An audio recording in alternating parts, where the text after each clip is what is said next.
Welcome to Study Loop. So in this question, we want to compare the amount of energy released per gram of fuel. In part A, we look at and when gas is burned, is 1.3 times 10 to the 8th joule energy per gallon.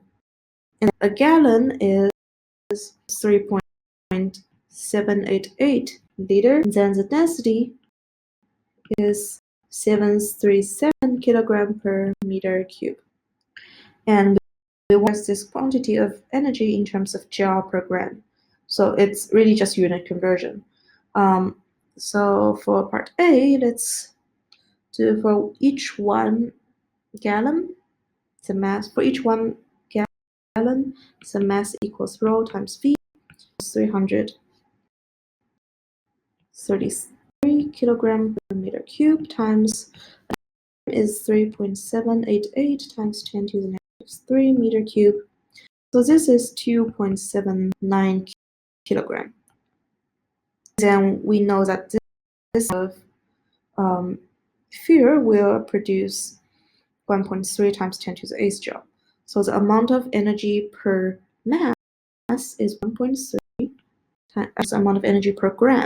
So we also need to convert kilogram to times 10 to the 9 times 10 to the 3rd grams.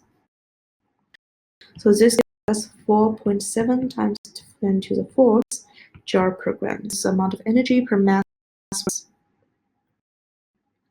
For part B, which says during fission, a nucleus has about 200 MeV.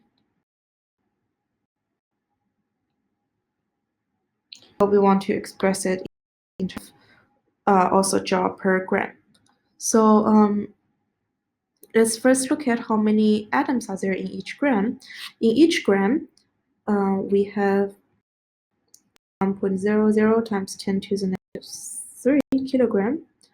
But because we have 230, that is the atomic number of the atom we're using.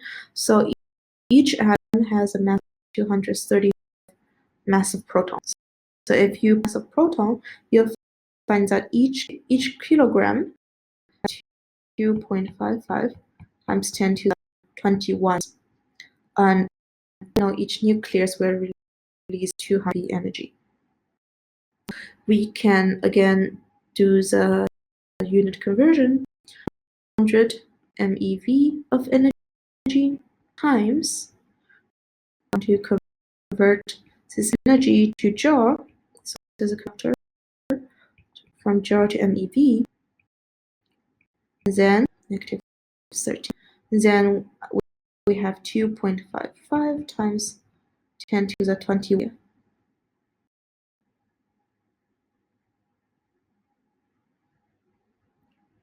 Okay.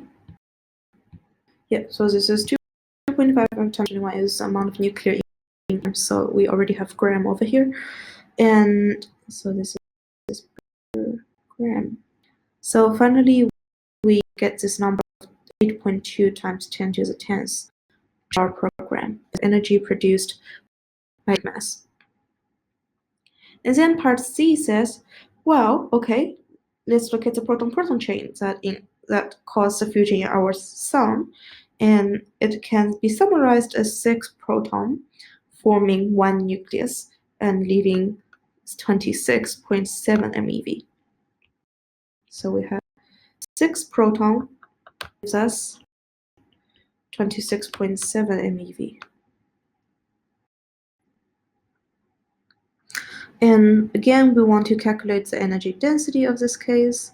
So we have 26.7 MeV, and again we do the unit conversion into joule, and then we divide them 6 times the mass of proton. So this gives us 4.26 times 10 to the 11 joule per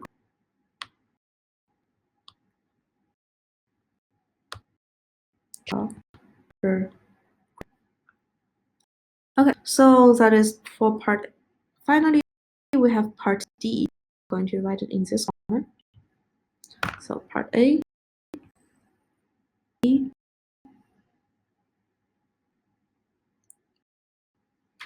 C and part D. For part D, we are looking at the amount of energy produced by our sun. And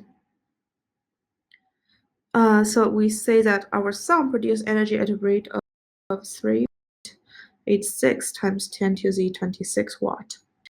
And assuming that mass of 1.99 times 10 to the 30 kilogram are all gasoline, true, and then we well, how long would it last if this is actually everything's gasoline?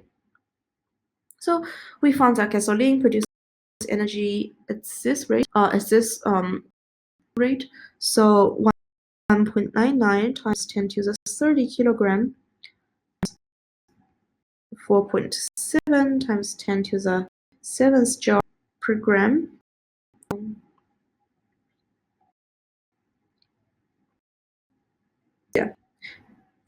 Per kilogram. Because here we have per gram, so per kilogram we just change 10 to the 4th to become 10 to the 7th. So this is to say the entire sun is able to produce energy of 9.4 times 10 to the 34 joule. And then this is the amount of energy, and then it's produce a rate of 3.86 times 10 to the 26 watt. So if we want to know the total amount of time that it can last, time equals energy over power. So the energy is 9.4 times 10 to the 34 joule. Power is 3.86 times 10 to the 26 watt. If we do this, we'll find the total time to be 2.4 times 10 to the 11th second, or 7,600 years. If our sun were actually made of gasoline, it will not be able to last very long. But we are glad that our sun is actually dominating the reaction that is in C, and we can see this is a more efficient way of producing energy. We can produce a lot more energy with the same amount of mass.